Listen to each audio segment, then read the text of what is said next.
Alors nous, notre vision Hollande, Organisation pour l'officialisation des langues nationales, quand nous disons les langues nationales, c'est le Pulaar, le Soninké et les Wolof, même si évidemment l'arabe est aussi une langue nationale, mais quand même qui a un statut supérieur, parce que dans notre constitution, il est dit que les 4 langues nationales sont le Pulaar, le Soninké, le Wolof et l'arabe, mais l'arabe est la langue officielle.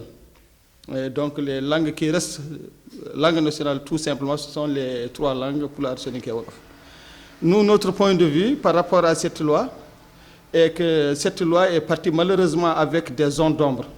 Il y a eu des amendements qui ont été proposés par Hollande, par les associations culturelles, d'ailleurs auxquelles je fais partie moi-même. Malheureusement que ces amendements n'ont pas été tenus, pas tout simplement n'ont pas été respectés, n'ont même pas été considérés. Et surtout l'article qui concerne les langues, l'article 65, est l'annexe du document. En cet article, il y a des zones d'ombre et des points, beaucoup d'incohérences qui s'y trouvent. Notamment, quand on dit que les langues nationales vont être introduites, c'est très bien. Et tout enfant mauritanien va commencer par sa langue maternelle, c'est très bien. Mais malheureusement, quand on poursuit, juste il y a une phrase qui suit qui contredit pratiquement ce qui est écrit. Qui dit par exemple que l'arabe va être la langue d'enseignement, la langue de travail pour toutes les écoles, que ce soit les écoles de formation, que ce soit dans l'école publique, privée, et à tous les niveaux.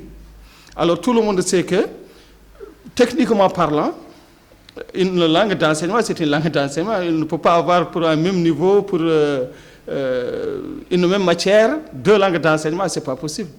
Alors, quand on dit que les langues vont être introduites et promues comme des langues qu'on va développer, qui vont devenir des langues d'enseignement aussi, et dire que l'arabe aussi va être prise comme une langue d'enseignement, on a dit que là, ce n'est pas clair.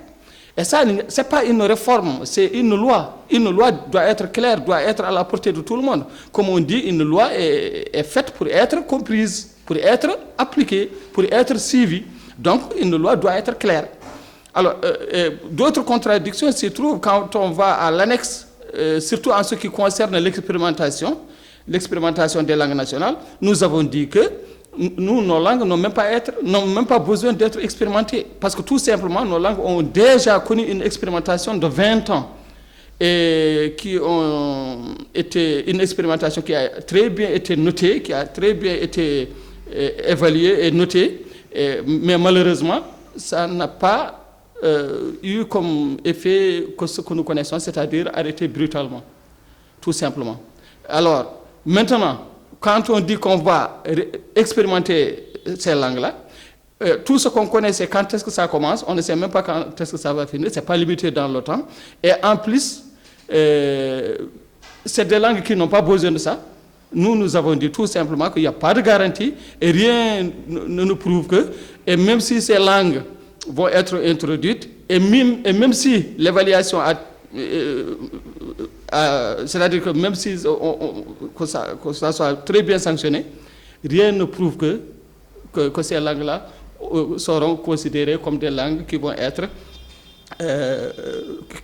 des langues d'enseignement, des langues de travail, des langues surtout officielles. Parce que aussi c'est ça ce que nous réclamons. Alors ça c'est des manquements malheureusement qui se trouvent dans ce texte, et des zones d'ombre qui demeurent, mais qui auraient pu être éclaircies avant d'être promulguées, avant d'être même votées dans l'Assemblée nationale. C'était l'objet des amendements que nous avons proposés, mais malheureusement tout ça n'a pas été respecté.